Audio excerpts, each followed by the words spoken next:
যখন ভূমিকম্প হয় না, কেউ জানে না কাঠটা ভাঙবে। ভূমিকম্প যখন হয়, ধস যখন নামে, আগুন যখন লাগে, বন্যা যখন হয়, সব ভাসিয়ে নিয়ে যায়। নিজের ঘরটা আগে রক্ষা করুন। আমাদের সহযোগিতা পাবেন কনস্ট্রাকটিভ ওয়ার্কে, যদিও আমি জানি আপনারা জোর করে জিতেছেন, লুট করেছেন, হাইজ্যাক করেছেন, এসআইআর এর নামে অনেক মানুষের নাম বাদ দিয়েছেন।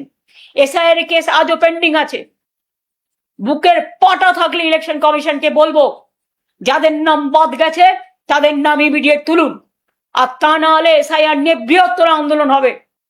প্রয়োজন হলে আমার কেস এখনো সুপ্রিম কোর্টে পেন্ডিং আছে, আমি আবার যাব। আর আপনারা যদি গণতান্ত্রিক অধিকারে আমাদের মিটিং করতে না দেন, তাহলে মনে রাখবেন, আমি লাইনজীবী নই, কিন্তু আমি একজন ক্ষুদ্র আইনজীবীও বটে। সুতরাং এর ফল আপনাদের ভোগ করতে হবে।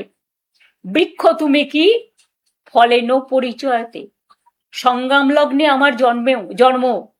আর ছাত্র যুব রাজনীতি করেই আমার উঠে আসা। ছাত্র যুবরা কোনোদিন থামে না, থামতে পারে না।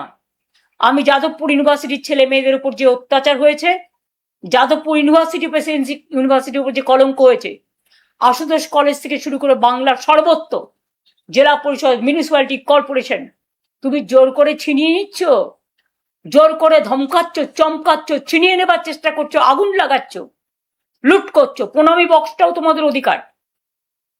পানিহাটির প্রণামী বক্স থেকে শুরু করে, সর্বমঙ্গলা মন্দির থেকে শুরু করে, বরানগর থেকে শুরু করে একেবারে রাম মন্দির, সবটাই লুট করছো। লুট বলছো ঝুট। এর বিরুদ্ধে 28শে আগস্ট আপনাদের সবাইকে বলবো, আসবেন। ছাত্র যৌবন, আপনাদের জন্য রইল অনেক অভিনন্দন। আর এটুকু জেনে রাখবেন, যদি আপনারা কোথাও বিপদে পড়েন, আমি দল মত দেখব না, আমি আপনাদের পাশে ছিলাম, আছি, থাকবো। কারণ মানুষই শেষ কথা বলে, শেষ কথা স্বৈরাচার বলে না। ভালো থাকবেন, সুস্থ থাকবেন, এবং সেন্সাসের দিকে সই করবার আগে লক্ষ্য রাখবেন আপনার সবটুকু সঞ্চয় যেন কেড়ে নিতে না পারে। এটা লক্ষ্য রাখবেন। লক্ষ্য রাখার জন্যই এই কথাগুলো বললাম। আবার বলবো, আবার আসবো, অসহায় মানুষের পাশে আবার দাঁড়াবো। আর আমার যেখানে ইচ্ছে আমি যেতে পারি। আমি তো গাড়ি করে ঘুরতেই পারি, আমি তো চার দোকানে বসে চা খেতেই পারি, আমি তো মিষ্টির দোকানে গিয়ে যাদের উপর অত্যাচার হচ্ছে তার সাথে দেখা করতেই পারি। আপনাদের আপত্তির কি আছে? মিষ্টান্ন ভান্ডার দিয়ে কমিটি তো আমিই করেছিলাম।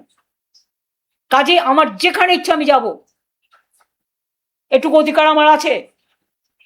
ক্ষমতায় জিতেছেন বলে এটা নয়, জোর করে জিতেছেন বলে জোর করে কারো সাংবিধানিক অধিকার, গণতান্ত্রিক অধিকার কেড়ে নেবে। দেখা হবে রাস্তায়। সুভাষচন্দ্র বসুর কোটেশন দিয়ে বলি, রাস্তাই আমাদের রাস্তা দেখাবে। দেখা হবে বন্ধু। ভালো থাকবেন, সুস্থ থাকবেন, ভরসা রাখবেন, আস্থা রাখবেন। সবাইকে ভালোবেসে বলি, সবাই যার যার মতো রাজনীতি করুন, ভালো থাকুন, কিন্তু বিজেপিকে বর্জন করুন। যারা ভালো তাদের সম্মান করুন, কিন্তু এই বিজেপি চাই না, চাই না, চাই না। এদের পতন খুব শীঘ্রই হবে, এইটুকু বিশ্বাস